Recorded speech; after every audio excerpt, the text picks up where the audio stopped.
Hello and welcome to preseason game 3 of the Naval Sports League. I am your host and founder of the league, Lemerck, joined today by our brilliant statistician, Warbleworth. Warble, today we have a thrilling game between two exceptional teams, the Seawolves, consisting of the 77th and HLG, and the VOD Coalition, composed of the ESC and 15PP. Our battle is going to be taking place on the Naulacus map. Our wind today will be southeast, which puts the wind largely against the VOD Coalition, and I am, Warble, extraordinarily excited for what we have going on today. Give me your first thoughts, Warble, about what the map, what the wind, and the teams mean to you as far as how this battle is going to play out. Hello everyone, I'm Warbleworth. You'll be hearing my voice a bit, as Merck said today, and I'll be starting off with a nitpick, Merck. Wind direction is southwest, not southeast today. Thank you. Very good. Other than that, I don't actually know the map, but yeah, as you said, it will be blowing, diagonally into the VOD Coalition's face, as far as we know. Well, my associations, I have played with and against all four of the core regiments of these two teams today in our regimental naval events, and they are all pretty formidable. This will be very exciting. I know that they've been training. I don't know that much about the VOD Coalition, but I do know that the Seawolves have a dedicated training server and have been seriously training, and I know that the people they are bringing are really top-notch gunners. I don't know that much about how good they are as captains, but gunnery is at least half of the winning, I think. Yeah, I agree. That may be me speaking from the perspective as a gunner, because I am not a captain, so you may see that differently. Yeah. So to describe a little bit about the Naulacus map, it's actually a little different than some of our other maps. Think of it as just an open waters map, but with 4 giant diamonds laid out in each of the sort of cardinal directions. So it is going to be there. It's sort of T-shaped in a way. In an awkward kind of way, but the islands are very unnatural looking. They are square or diamond like shapes, and so that's going to make they're just really big. They're going to be very large to go around. There are some interesting things here, specifically the wind direction. I think we saw last week that having the wind direction go against you is not always the worst thing in the world. You predicted very well last week, Warble, that the team that had the wind going against them ended up in the beginning had the wind against them, but by the middle of the battle had the wind very much in their favor, as the fleets do tend to rotate around one another and sort of revolve around the center of the map. And so who starts with the wind against them ends sometimes with the wind with them. I don't know if the island setup is going to impede that any, because it does sort of funnel everybody into the center of the map a little bit. And so I'll be excited to see how that goes. If you don't mind, I'd love to just take another minute of me talking and introduce our correspondents for today. Go ahead. So, so we're going to be having some very talented veteran correspondents with us, and I will name them now. We have Spicy. If you'll say hello to everybody, then thanks for joining us today, Spicy. Hello. And Spicy, you're going to be on the French flagship today. Is that correct? That is correct. I will be on the French flagship. Very beautiful. And we have Swagington, who's going to be on our British flagship. How you doing today, Swag? All good today. Looking forward to the match. Good. Excellent. We then have Jerp on the first British 8-gun. How you doing, Jerp? I'm pretty good. Ready for today's match. It's going to be a good one. Warcrime, you are on the first French 8-gun. How you doing today, Warcrime? Hello, it's a beautiful day in the simulation. Looking forward to a contentious battle. It is going to be a good battle in the simulation. And we have Mika. You are on our second British 8-gun. Welcome, Mika. Nice to have you back. Nice to be here again. Last week was captaining. Now it's excited to see how these two teams will do. we're going to have to ask you a little bit about your captain experience last week if we have some time. And then we have Lucius, who's on our second French 8-gun. How you doing, Lucius? I'm doing well. Looking forward to today's match. Excellent. So, I think, Warble, I want to talk a little bit about last week's, if we have some time before and please just let me know when the match is about to start, because I'm just going to go on. But last week's was a really great battle to watch. I had a lot of fun watching it. The first RM, Mika, tell me, how did you feel last week? Because you were there, you were in it. How was that battle for you guys? It felt surprisingly good, to be honest. I had good communication with my second in command on board on the ship. Got good comms and had a good communication with the other captains and our Admiral Siren as well in the whole battle. It was nice. It went a bit chaotic in the middle of it, but it was something that we were anticipating and we were ready for in the end. Yeah. Warble, what did you see as far as some individual performances on our last battle? Was there anybody who stood out to you when you were putting scores in or anything like that? Like, is there anything we could take away on the individual level? I mean, there's a bunch of different things. So, if you ask me that question again in a bit, I can actually tell you about like individuals. But Okay. for the moment, what you were talking about before with like fleet actions and wind directions and stuff, you said, yeah, I predicted that the Burner partnership in that case, heading up against the wind, would later have the wind and actually get an advantage out of that. And we could guesstimate that today it would be similar for the Vought Collision, who have the wind against them. Yeah. Although we already said, the islands might channel everything a bit. But I think what was helped by that slow start with the wind against them, but also just as Mika said, was inherent quality of the people there and of their training, was fleet communication and coherence, right? Keeping the fleet together and maneuvering together. And I think that was basically the deciding factor last week. We heard in the post-game interview. Yeah. The troubles that the other team had with the communications and just how tough it was for the Jackals to get it together on a sort of communications level, which was a shame. Yeah, but I mean, they said already how they will be working on that, and I believe them. They'll get it together until next time. They definitely, got something to think about, but they will, I'm sure. So regarding that, I will give a slightly different prediction today, if I may. Go for it. Yeah. So even though the Vought Collision has arguably the wind advantage, the Seawolves have, in my experience, as far as I can tell, probably the better communication. Unless something goes very wrong with them, like in their Discord or something, I think they will have the better communication. Yeah. Based both on language and their captain's training. Yeah, but, I definitely agree on that. We'll see. But the Vought Collision has the positional advantage, and they have really ferocious gunners. And I wouldn't bet either way in a boarding action between equally matched between all of these, because they are all very good, and I would be very scared if I was in that match of anyone there. Yeah, I would say that I definitely agree. I'll put my cards on the table here.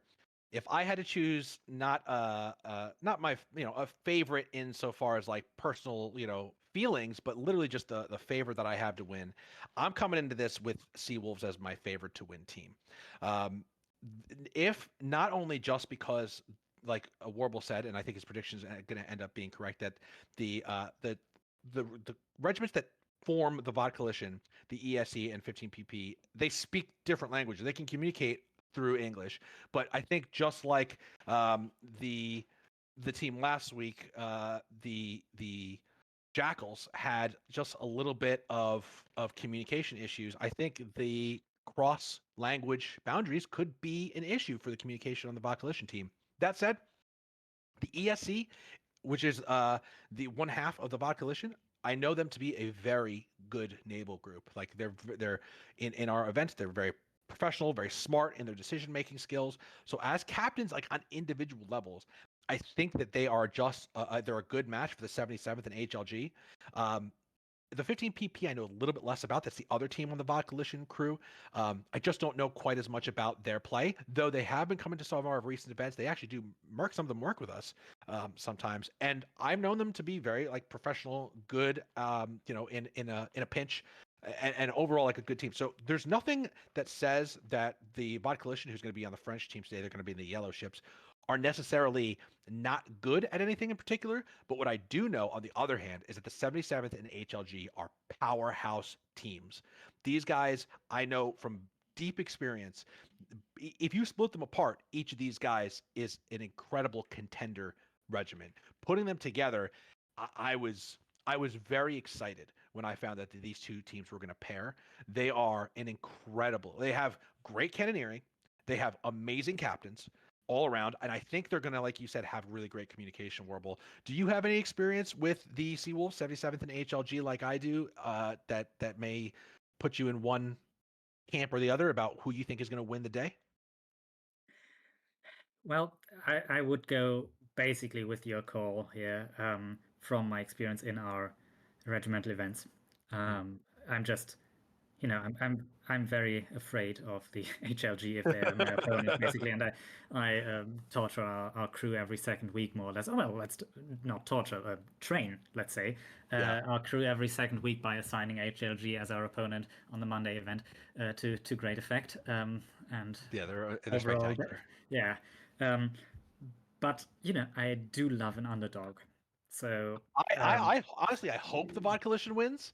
I think that would be really, really interesting to see how they would do that. But the 77th and HLG are just such powerhouse naval regiments. And let's talk about who's going to be the admirals for today. Our admirals for the Sea Wolves, which is again the 77th and HLG regiments combined into the Sea Wolves. That's going to be Chewie of Troy, who is a veteran captain, very good. The Sea Wolves they have no shortage of excellent fleet admirals. So I again, I worry for people who fight these guys. I think they're going to do great today.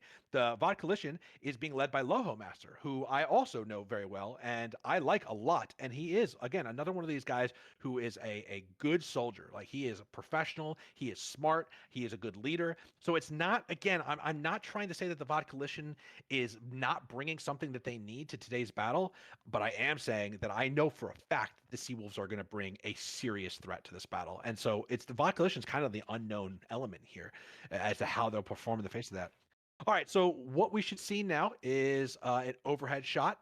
We're gonna just identify which team. So you're gonna have the red ships on the left. That's the British Sea Wolves. Again, that's the 77th HLG Sea Wolves. On the left side of your screen, that is the British team. On the right side of your screen, we have the yellow ships. That is the French team. That is the VOD Coalition. That's the ESC and 15 PP.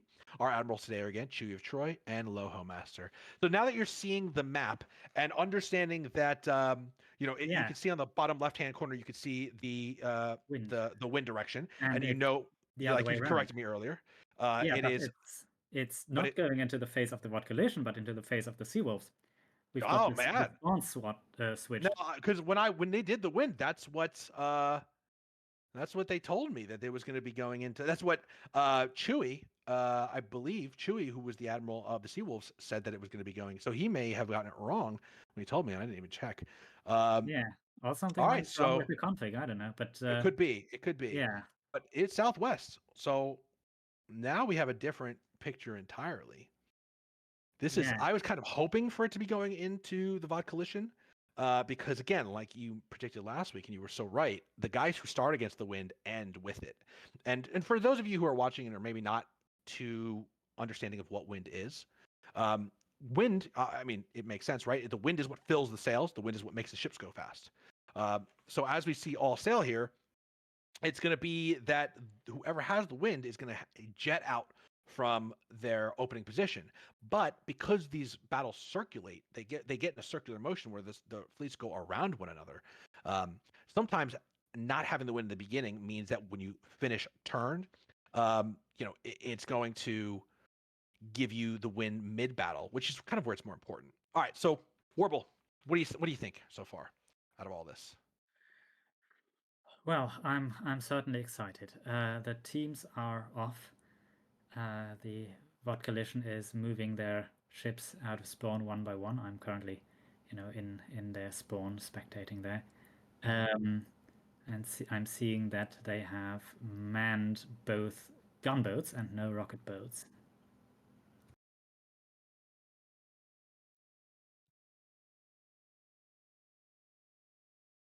All right. Did we lose Warble, or did we lose me? I am not. I'm still here. I'm still here. Okay. I just got my finger off the push to talk button. Oh, there you go. Okay, so continue. You were saying. The VOD Coalition has moved, or is moving their ships in a line out of their spawn, and the Seawolves are moving in a bit more of a clump, a bit more slowly, but they have the wind against them, so they won't be the fast ones either way. So both teams, it looks like, are not leading with their flagships today, but having at least one 8-gun in front, which is different. In the past, I think it's a good thing to do if yeah. you're against the wind, because the 8 guns actually probably do go a little faster against the wind. The 13 guns for our audience are very, very bulky against the wind, very slow against the wind, and so your 8 guns going in front actually, I could see it being a good strategy because it allows you to put a different, like a weaker ship as the first ship that the enemy is going to target, rather than having the first ship that the enemy is going to target be your strongest ship. And it's interesting that they both seem to be doing something similar to that. I mean, right now, the VOD Coalition are forming a very decent line, and the Seawolves are just a clump. Yeah. And I don't know how I feel about that. Just to reiterate, both teams have taken out 2 gunboats and no rocket boats yet. Excellent. All right, so yeah, and we've seen in the beginning of these games that one of the teams usually takes 2 rocket boats out and just sends them flying at the enemy. Obviously, that's not going to happen this time around. All right, well, why don't we zoom in? Do we have any of you guys that are on the lead French 8-gun? Is any of our correspondents on the lead French 8-gun? That would be Warcrime. Warcrime. All right, let's tab over to Warcrime's view and see what we have here for first contact. All right. So we're hearing a little bit of communication in there, Warcrime. What are they trying for right now? And feel free to mute them while you're talking to us. Looks like they're targeting both the 8-gun and the 13. They're not coordinated on their targeting. Okay, that's not good. Really, they just got their first hit. Okay, great. Yeah, I see that they're all right. How about on the first British 8-gun? Do we have anybody on that lead British 8-gun? Lead British 8-gun. That would be me, sure. All right, let's take a look at Jerp's screen. All right, Jerp, give us the other side of this equation. What are these guys aiming at? What are they trying to get done here? So they are aiming for the lead French 8-gun, and honestly, I don't think they're targeting anything in particular. Probably just trying to take out the guns. Okay. All right. Well, I'd like to go back to the overhead. Let's take another look at the overhead, and see how this is developing here. I mean, all right. So we basically got 2 strong lines. It seems that the Seawolves have really ironed out this line here.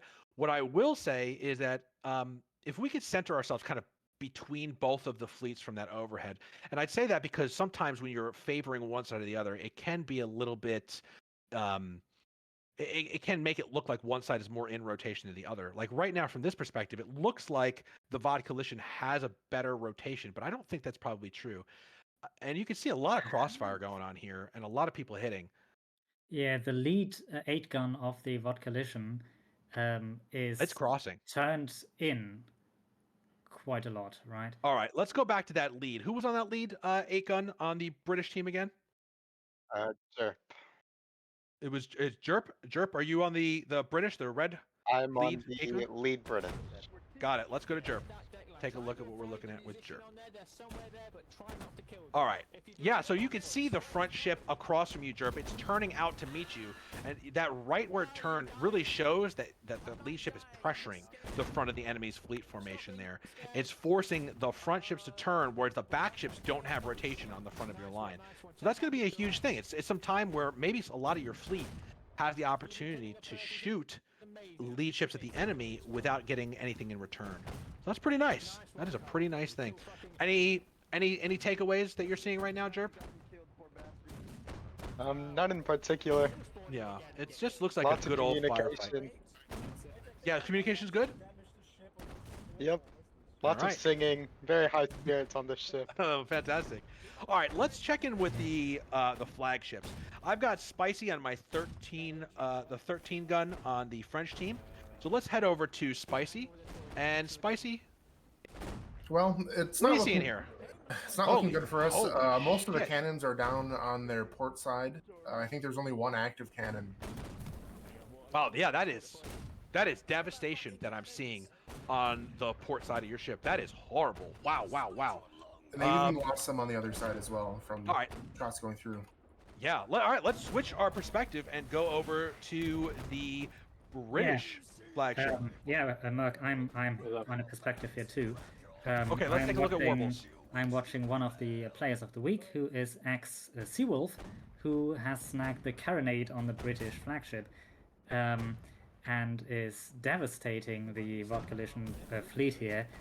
He was, for a time now, shooting at the French flagship, but has now switched targets to the lead 8 gunners because I think he's out of rotation for the flagships.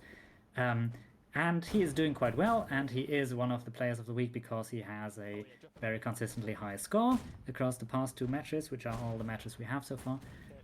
But I have seen him miss quite a bit. But just now he sniped the lead French 8 guns captain off the wheel. So that's quite something. You know what's funny? This is the second week in a row that a team that he is not part of has put him on the carronade on the front of their ship. They did the same thing last week, and that's why his we scores are talked about so his good. reputation. Yeah, I mean, and I don't blame him. He's one of the great captains and great cannoneers of Holdfast. Yeah, but as you can see in the background here, the British flagship has also lost 4 of its 6 broadside guns on the starboard side. 5 of its 6, so it only has 1 broadside gun and his carronade left on that side facing the enemy fleet. So, yeah. Wow. That's it for now, I think, from this ship. All right, so we have Swaggington on that ship. Let's get Swaggington's perspective a little bit here. Swaggington, what are we seeing?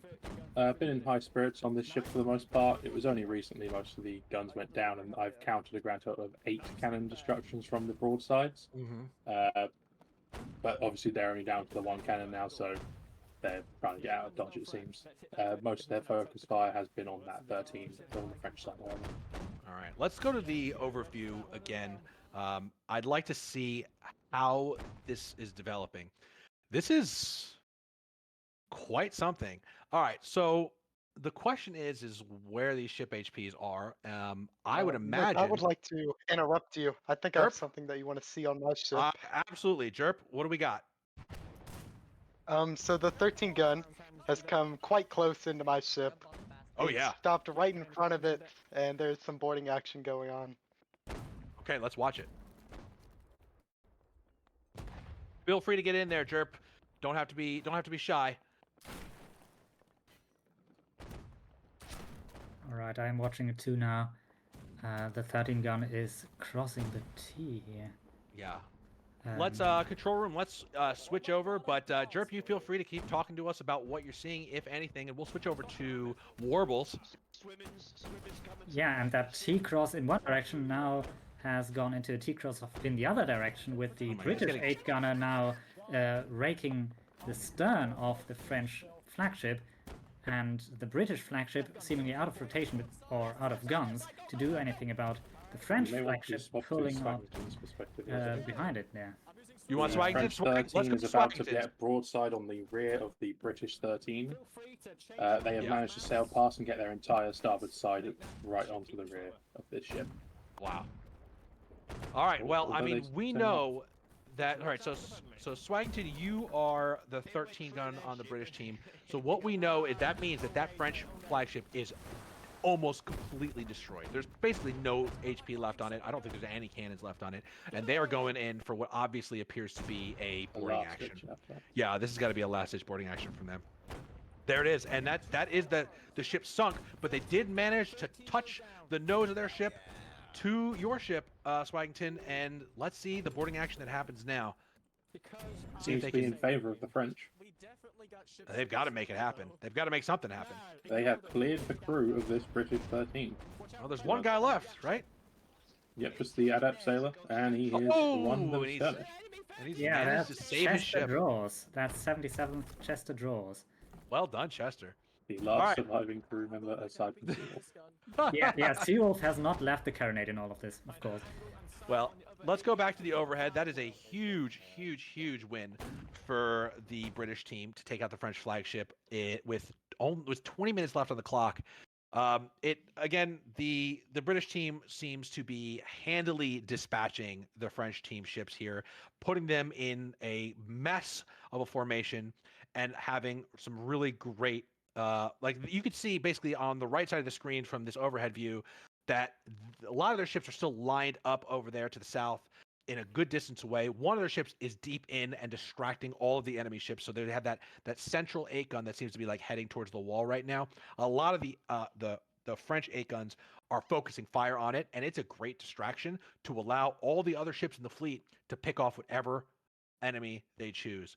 So right now, Warble, I'd love for you when you have a moment and let us know when you kind of have some of this on screen. But I'd love to see what the boats are doing, what the rocket boats or gunboats are doing. I'm currently on a boat, spectating 77th Lynx, who's another of my players of the week, who is playing a carpenter today and manning the one swivel gun left on this gunboat here, of the Seawolves, which is captained by Levatsch, and they just sunk a gunboat of the Vought Coalition, I think, with their swivel gun. So Lynx just sunk that gunboat that you see there in the distance. So they're still trying to pick up survivors.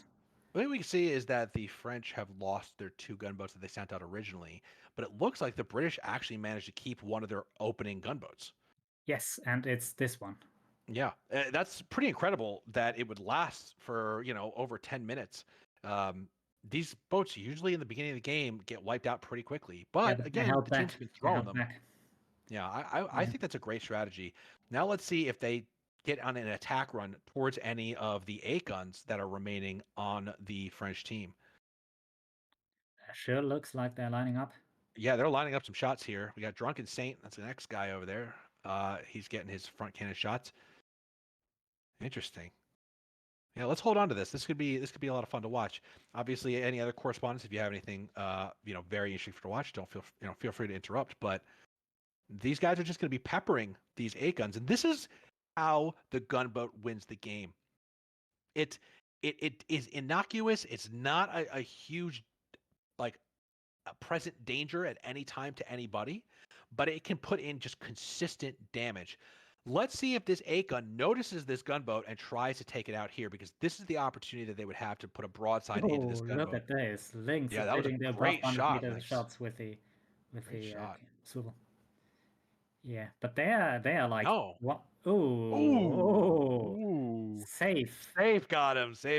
Of course. Now Safe is an interesting player. He is a gunboat specialist, so he would know of all people that you gotta target the gunboats. All right, who are we on now? Again, control room overview. All right, so let's take a look at the overview situation here. Again, if we could pull a little bit up for the overview, get a little bit of a wider shot just so we can see everything that's happening here. Yeah. All right, so it looks like the British have moved themselves more towards, as a whole, towards the center of the field and have left the yellow French ships out here to the west. They're kind of everywhere. I mean, at this point, the French ships there's only 2 8 guns left. They have ripped through. We could get to the end of this game without seeing the British lose a single large ship, in which case that would put these guys as the most dominant performance of any team yet in the league. This is again sort of the dominant performance that I thought it was going to be. Who are we on now, control room? Okay, Lucius. What do we got, Lucius? How you doing? Lucius here. Frankly, my Gunners have had a heck of a game. We've taken about 5 or 6 cannons from the French side here. Liam is actually having a heck of a game, hitting 3 of 6 cannons. Wow. Other than that, we're just shooting, hope for the best, especially since we only have about 2 cannons, I believe, left. Yeah, you guys are fighting for your lives over there. And that's it. I think you are now the only remaining ship. Is that correct, or did you just go down? Looks like you just went I am down, the yeah? remaining ship, and we have a boarding party gathering up some extra members. Oh, I see. I see. So yeah, it's just you. So let's stay here and see it to the end with Lucius here. And yeah, I mean, Warble, I can only say, you know, it wasn't a hard prediction to make, but it looks like the Seawolves have made an unbelievable victory out of this match today. Unbelievable. Yeah. Just a dominant, overwhelming performance from the first moment. Yeah, and the player Lucius just mentioned, Liam, he was on that boarding boat and just got shot. Can we do we have somebody who's about to receive that boarding? Yes, that is me. Jerp, let's go to Jerp. All right, Jerp is getting boarded. Let's see how it goes.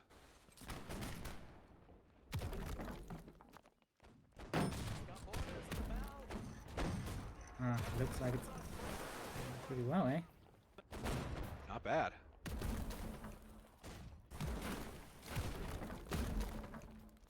You almost got stabbed there, Jerp. I mean, the Seawolves have left their helm there. They have, but I think they've done it. I think that boarding action is over. Yeah, I don't All right, think let's they go back. are fearing too much. Let's go back to Lucius and see how this ends. Again, if anybody of you guys are going to get boarded, let us know. I'd love to see it. Otherwise, we'll hang out with Lucius, and Lucius, show us who these guys are fighting and what they're trying to do here. I mean, this is at the damn moment, near over. we are about to be sunk. We're just gathering what we can for a possible boarding party, it looks like. Yeah, and you have a rocket boat behind you now. Yep, that's correct. Let's get a view of that real quick. Oh, that was brutal. Close for comfort. Yeah, with some of the veterans of the last That's matches on there as well. There we are. Naked Potato That is it. and Game Johnny over. Reese. Wow. Lucius, could you bring up the scoreboard for a second? Wow. Unbelievable. Unbelievable. What a thing. You may have been right about the mercenaries. Yeah, the mercenaries are there's some seriously strong mercenaries on both teams, to be honest with you, but yeah, this was this They can got more only be use out called of them an on the British team. Yeah, definitely so. I mean, you know, we're at a point in the NSL. This is the preseason, you know. So for everybody watching, you know, this is a preseason. A preseason, the whole point of it is to sort of prove the theory about the NSL, and we've created a lot of rules and a lot of different ways of organizing. So when it comes to the mercenaries, our intention is to collect the scores, which we do. Like right now, the server is collecting all the scores as we switched over to a different map, and then Warble goes through and he puts all those score rankings on the website, which you guys can see. You can go to xnaval.com, or I think the other one is I'm not sure exactly what the Atticus. You feel free to let us know. I know you're here. NSL, I believe. The NSL.com. All right. So either way, you could always find it by going to xnaval.com. There's a link there. And so we have a pretty wonderful spreadsheet of all the different players and all the different scores. And what Warble does is he takes those different scores and he uses those to parcel out the mercenaries in a way that divides them up evenly. The problem is this is only our third battle in the NSL. So the data is just not rich enough yet that we can make excellent decisions about like who are the real power players of the league and who are not. So, you know, we've tried our best to divide them up as best we can, but, you know, it's not always going to be perfectly balanced, not until we get a few months into the NSL. And that's why this is the preseason. This is for some of the marbles, but not for all the marbles. And so it's important that, you know, everybody knows we will be refining the process of how the mercenaries get played out ahead of time. But that is not to take away in any way from the victory, and we do have the victorious admiral here and other regiment leaders We have Sabo and we have Chewy. Chewy, you were our lead admiral for the Seawolves today.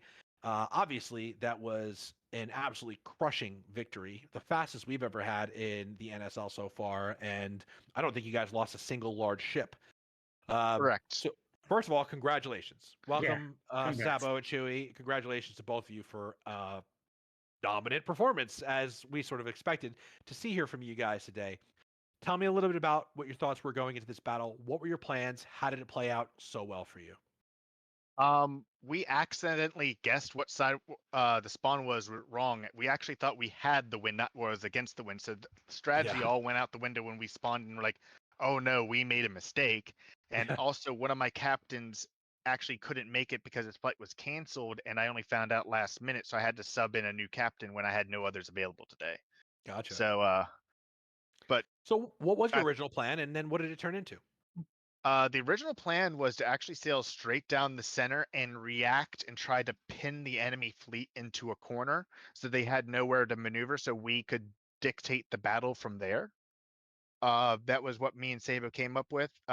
Sabo and me are equal part admirals in this this coalition, and I couldn't ask for a better person to partner up with. Right, Sabo? Oh, you're making me blush. I mean, these are I know you two as some of the best captains in the game, so I can only agree that you two are basically an unfair combination when it comes to the NSL. I was really excited to have you guys partner together. Warble, you got any questions for these guys? First of all, also congratulations, Sabo. Yeah, so Chewy, you said you had to swap out one captain last minute. So who had you planned originally, and who did you swap in? So it was our fourth 8-gun had Miggs your boy. Sadly, he could not make it today. Shout out to you, Miggs. And Bjornsson had to step up. He was my only front cannon master I had that could attend today. But he also was my last 8-gun captain that I could also sub over to that role. So I had to sacrifice and have a merc take over the position. Which you would Seawolf, right? I mean, it was destiny for Seawolf to be the front cannoneer of the flagship in the Seawolves debut. I mean, it just came together. I'm sorry, X, it does but sound right. it just seemed like he was a perfect fit for us. Maybe you should join us. I'm joking. Better hope you are. Yeah. But yeah, we Warble's coming for you. You know the especially slow murderer with the spoons. Yeah, that's about as deadly as I am in real life. No, but yeah, we noticed that during the game. Merc and I said, "Well, Seawolf, didn't he go on a carronade as a mercenary last week as well?" So apparently, yeah, people really like to do that.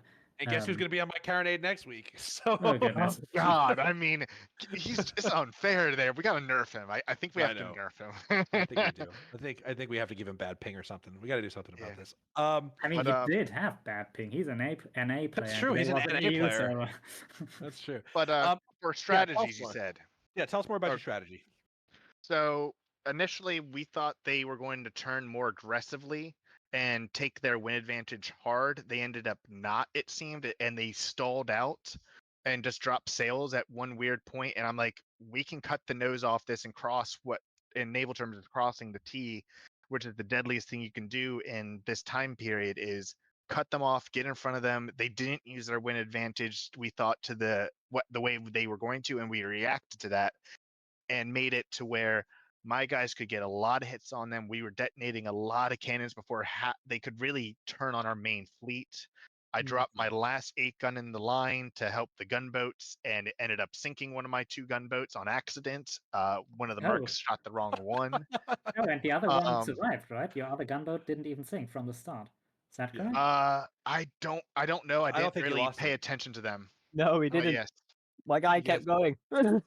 Yeah, no, I'm pretty sure that he was a beast it saved the mode. whole medal. Yeah, that was awesome. So, what was your gunboat? Because there's kind of like 2 strategies. There's the big ships, and then there's the gunboats or the rocket boats. Did you have a strategy, or were you just like, did you just put people on the gunboats and say like, do as thou wilt? Ooh, we did have a strategy with them to a degree. We wanted them to be a reaction force to either mitigate any attack or go on the attack if the opportunity persisted. and their gunboats were very aggressively sailing at us when we were making our first broadsides. And I'm like, okay, go rip them apart. We sicked them on them, and there are two gunboat captains, Lavach and I'm sorry, Sabo. Who was your other gunboat captain? Black Prince, the mighty Black Prince. Prince.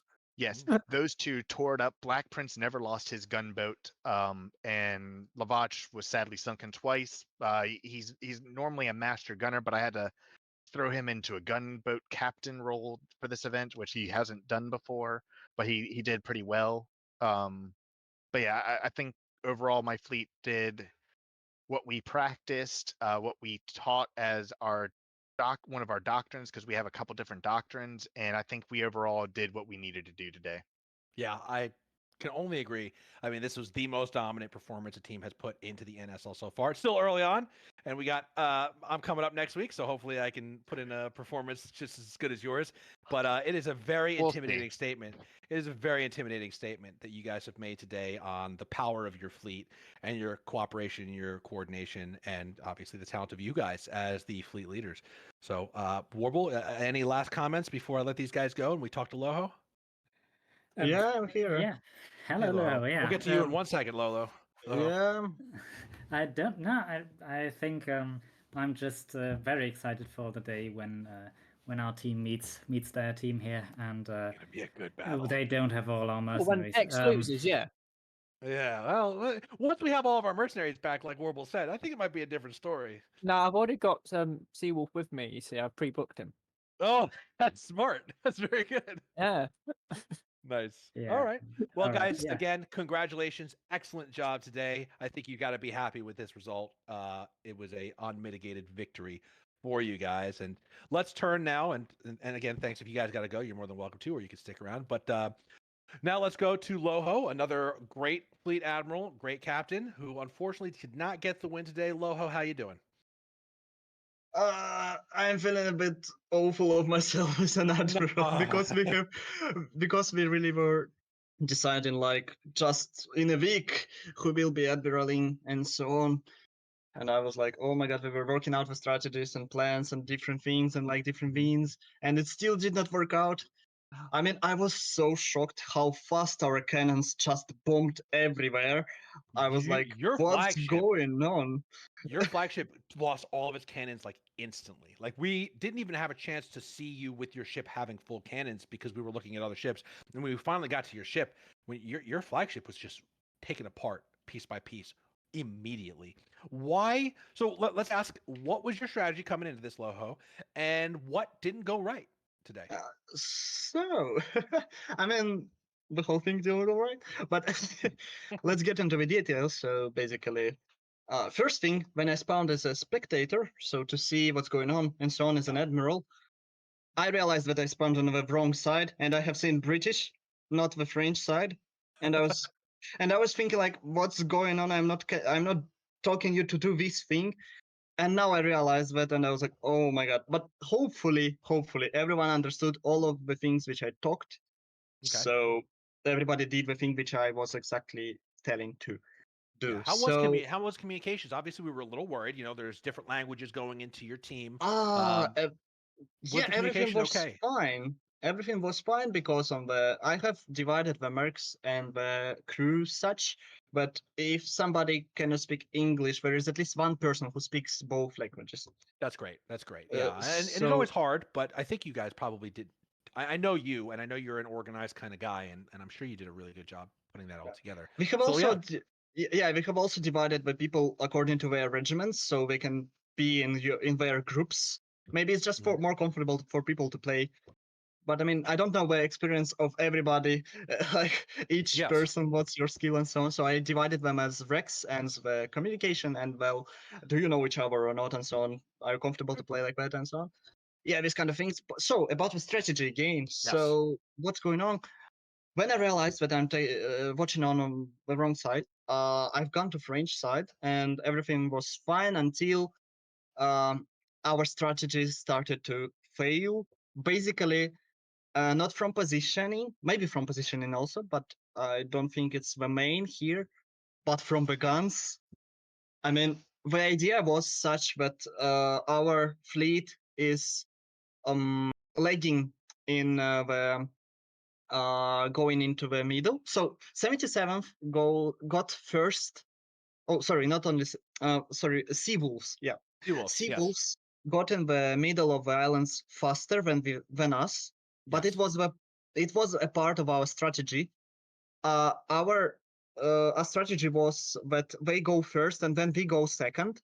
Yeah, we have less numbers shooting, but our 1 or 2 8-gunners are blocking the stern of the Sea Wolves and start shooting the last 8-gunner and so on. I see. So we wanted to divide our fleet to make some kind of a ring. Yeah, but the problem which happened is first that we lost most of our guns. Mm-hmm. And then about the gunboats, yeah, I commanded them to go directly to the ships and fire down, like kill all of the crewmen which are on the ships. I didn't want them to shoot the ships, like hull and so on, but I wanted to kill exactly the crewmen because 30 seconds spawn grants a nice pause to shoot. Yeah, right. Yeah, so this kind of thing, but they were blocked by the Sea Wolves gunboats. Mm-hmm. I still don't understand why didn't they just continue directly in the fleet and then like maneuver there somehow. But Yeah. it is what it is. Well, Yeah, I think you guys, I mean, listen, this is a very strong team. There's no question about it. 77th and HLG always perform very well in all of our events, as does the ESC. But it is something where I think as we go forward in the league, the distance between ships must be something that's kept in mind by all captains and admirals. If you close distance too fast, one team's cannoneers are just going to obliterate the other team's cannons. And that's, I think, what we saw today is you guys basically, you got to the middle, you turned in towards each other, you decided to have basically a standard line battle in the beginning. Like this was our most organized battle I think I've seen yet from both teams. I was worried at first about some of the formation that was happening. I think maybe on the British team. I'm not Yeah, sure. the Sea Wolves. They were The Sea clumping Wolves up a started bit. a Yeah. little clumpy, but by the time like it got to the actual battle itself, everything looked pretty good. And so we had a line battle. When you have a line battle, there's not a ton of room for any fancy maneuvers because anything you do, anytime that you turn in any way except for to basically face the enemy and all broadside on them, they're going to destroy your cannons. And so I mean, this was what I call in X, we call this like a slug match. Like you guys are just punching each other. You guys are just hitting each other with your cannons as hard as possible, and like may the best cannoneers win. And you know, that was. I mean, it is going to swing in one direction or the other, and sometimes that's based on how great the cannoneers are. Sometimes it's based on just luck, who pops a cannon first on the other side of the team, and then just that advantage starts to snowball. But one way or the other, what it doesn't rely on so much is any kind of like admiral or captain making some crazy move that confounds the other team. It's just beating the hell out of each other. And that's what I don't know if you agree, Warble, but that's kind of what we saw here. Just these two teams just kick each other's asses right next to each other the whole time. Very, very close range. Yeah, I think in the long middle of the match, certainly. Yeah. The beginning there was room for decisions, and we heard about both teams' ideas what to do there. And in the end, it was a bit more open again, you know, with boats maneuvering and individual ships crossing each other's T's because they didn't have cannons left on one side, for example, and trying to turn around at one point to get their other broadside in rotation and stuff like that. But that was in the end when the first 8-gunners had already sunk, right about, you know, shortly before the Vodkalician's flagship sunk, and in their daring ram against the enemy's flagship. Yeah, that was a good last try. That was a good scene. Yeah, that was a really fun to watch. Yeah, I don't know how fun it was for the crew, obviously, but they did well. I think they just left 1 or 2 of the enemy crew alive. So yeah, when valiant effort, definitely. That sync boarding action, they did. They killed everybody but the Seawolf on the front cannon, probably the most important kind of kill. And then there was only one other sailor left on the British flagship. But the British flagship lived to fight another few minutes, and that's all that matters. Yeah. So, all right, let's talk about, you know, sort of in closing here. what, because obviously a lot of you guys, this is your first time being admirals, or being in command in an NSL battle. So let's start with Loho, and then we'll go back to the Seawolves guys. Loho, what are you taking from this and bringing to your training for your next battle? It's a good question because basically the whole planning. I mean, I don't have really much experience myself with the command and so on. It's really hard to to take out the lessons also, because you cannot really. I mean, here the biggest lesson would be like train my crew's aim. I mean, this kind of thing, because the whole broadsides were just obliterated. I mean, the 13 gunner was obliterated in seconds, so it did not do any damage almost at all. Yeah. So it was basically just a boarding barge, which was going directly into the mayhem of a battle. Yeah. So yeah, maybe aiming, kind of, Aiming. and Okay. what also I don't know. I mean, communication was really on really high level. I mean, and nobody had any questions. Everybody acted the way I told to. Okay. And then mm, yeah, I mean, that's all, because on the trainings and before the trainings, I mean, we have discussed all the things which we had questions about. So communication, maybe some phrases, maybe some formations, plans, strategies, and so on. Well, we can work strategies out more thoroughly, but it's really hard to do it in advance because you never know what an enemy can do, and you cannot predict will the enemy counteract or just duplicate your moves or kind of this thing. I don't know. Well, listen, that will maybe happen, but having a plan is essential. Even if you have to throw it out the window, everybody has that feeling like, well, we're all going in somewhere together. And I think when you get a chance to look at the footage, which we'll put up, you'll be able to watch on Twitch, and then we'll put it up on YouTube. I hope that you watch it, and I hope you take even more takeaways from it, and that helps you in future matches. But I hope you guys come back even stronger, because what is defeat except for a great learning experience? And of course, and I wish you and your team really, really well in future matches, and I can't wait to fight you ourselves in the future. And then I will switch over to the Seawolves. What's your takeaway from this? What would you have liked to have seen your crew done better, if you can think of anything? And what do you take away from just how the NSL plays now that you've commanded in it, with the different wind speeds and the the different wind directions and the maps, and is there anything that you guys are taking away to bring to your training camp after you're done with this? Oh God, the biggest thing is the speed difference of these ships. They're so different They're from so anything we're slow. They're so experienced. slow. And that opens up a lot of opportunities for tactics in situations that aren't normally available in normal play and in pub matches. And some of those things I can't really say because maybe some teams have figured it out, but not all teams. But you got to look at this as not only a weakness of being able to go so slow, but a strength. Absolutely. And there's just some tactics that just are opened up that would never be open or very risky, that are mitigated by the slow speed. And I learned that when first training me and Sabo fought. Sabo's like, how did this happen? This wasn't supposed to happen. Like, I'm supposed to. This situation between our two 8 guns weren't supposed to happen in our first training. And I'm like, I'm wondering if the ships being slowed down makes this an eligible tactic. And we did a little more training on it, and we noticed there's just something you gotta look at these maps. You gotta practice just a little bit, not a lot, to notice these subtle differences between this and a normal event or pubs. And I had so much fun today because this was the first time me and Sabo got to sail together, communicating together. 77th has played before in Naval League starting last year in our first league last year. Then we placed third in the two smaller leagues earlier this year, hosted by UX.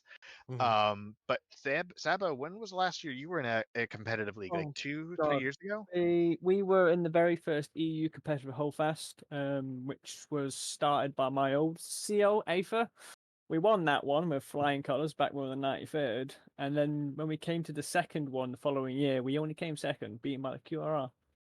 Yeah, so he's been out of it for a couple years. It was back when 13s and 2s were the two ships in the fleet. So this Yeah. was something so different because we're having 7 ships sailing around at once, unless you lose all your gunboats or you start dropping your other boats. So this is so different from anything we've ever experienced, because the biggest fleet I've ever been in competitively was 4, and that was earlier this year. Right. And so this was a different beast. We really had to sit there and I had everyone pre-assigned, and then the mercs start flooding in, and then I had people that said they wouldn't be able to make it show up, and then I had some people that said they couldn't make it. Like one guy, his flight just was running late. He's probably in the air right now or landing right now, so he missed the event. We have Wow. more training that me and him got to do, because we did see some small mistakes. I mean, one of our 2 gunboats that got sunk was sunk by our own team. Because Oh, your gunboat. Yeah. I just found out it wasn't a merc that sunk it. It was one of my personal guys that sunk it. Oh, even better. Well, hey, you can fix that. Can't fix a mercenary. So, Uh, there you go. Yeah. Well, guys, let's. I'll wrap this up. Our part interviewing the admirals by just saying, I'd like to extend my congratulations to both teams. First off, it is a monumental effort to put these teams together and to show up with all these people. I mean, you guys are bringing around 20 people just yourselves, then to onboard 20 more mercenaries, to put all those fleets together and to have them move as one. And what I will say is that, winner or loser, both fleets were cohesive. They had like obvious tactical direction, and they pursued it. Somebody's got to win and somebody's got to lose. But these are 2 very good teams. And now I know, again, this was probably one of the more lopsided victories and defeat. I hope that the VOD Coalition does not take away from this anything except for more training, more communication. Keep working on it, because I think that you guys are just as much a contender as anybody in here. And obviously, I think the Seawolves have marked themselves now as the team in the NSL to beat. And I think everybody's going to be looking forward to getting a piece of you guys, not just us and X. We'll see you round 3, because you're on our list round 3. Oh, excellent. Can't wait. Well, guys, Oh no. thanks so much for giving us the benefit of your experience, and I hope that you guys train hard for your future battles, and I hope victory for all of you. Audience, we still have 29 people watching, so thank you guys so much for watching. Next week, I'm going to put my money where my mouth is, and I am going to be admiraling the fleet of X as we fight the Black Fleet. Is it Warble? I want to make sure I get the name right. Put some respect on my enemies' names here. They are called The Jackals. Black Oh, Sea no, Fleet. Black Sea No, Fleet. no, Black Sea Fleet. Yeah, Black my Sea bad. Fleet. Not the Sea Jackals Fleet. of the Baltic Sea, but yeah, the Black Sea Black Fleet. Sea Fleet. And Yeah, so I haven't I will seen them not yet, be so. I will not be commentating. Warble will be here with you folks, and maybe we'll have somebody else commentating with him. I will be out in the game commanding my fleet. I hope you guys all enjoy that. And that's it from me. Warble, got any closing thoughts before we close the stream? No, I have some work to do on the stats. That's right. And I'm just very happy how this is all going. I'm very glad that there are people interested in this on Twitch, still, even in our rambling here, in our post-game commentary. And it's just so great to see the Holdfast community coming together in all these different teams, and also as mercenaries. There's as many mercenaries basically as core team players in each of these games, and Yes. they're all just signing up a week early to come play. So if you are out there listening, if you're a Holdfast player and not currently registered as a potential mercenary in the NSL, come into our Discord server. It's linked here in the Twitch chat, and sign up next week and fight on one of the fleets. Yeah. Or you can just DM me. I'm Lamerck. I'm around. If you have any questions, please feel free to reach out to me. If you need a link to the server, if you want to sign up a team for the next season, if you want to merc for this season, the next season, this is the preseason. The next season will start in February of next year. We'll be taking December, January off, and then we'll start again in February. So if you're interested in that, obviously, please contact me anytime. And next week, I look forward to putting on a pretty good show for you all. I don't know if I can put on as good of a show as Seawolves put on today, but I'm certainly going to try. Warble, I hope you're very nice to me and you don't say anything mean about me while I'm not around to defend myself. Well, you all have got to tune in next week to find out. That's right. So tune in next week, folks. This has been Merc, Warble, tons of correspondents to whom I just like to extend my thanks to. Our control room, Atticus, Dr. Professor, all of you guys who've been putting this together. Gunnar, Killam, who help us with the organization. And of course, I'd like to thank the admirals of the teams who are with us, Loho, Sabo, Chewy, you guys for chumming in and giving us the benefit of your experience and for your great participation in this league. Thank you, everybody, for watching, and we will see you next week. Let's cut it, guys. Thanks so much. Bye-bye.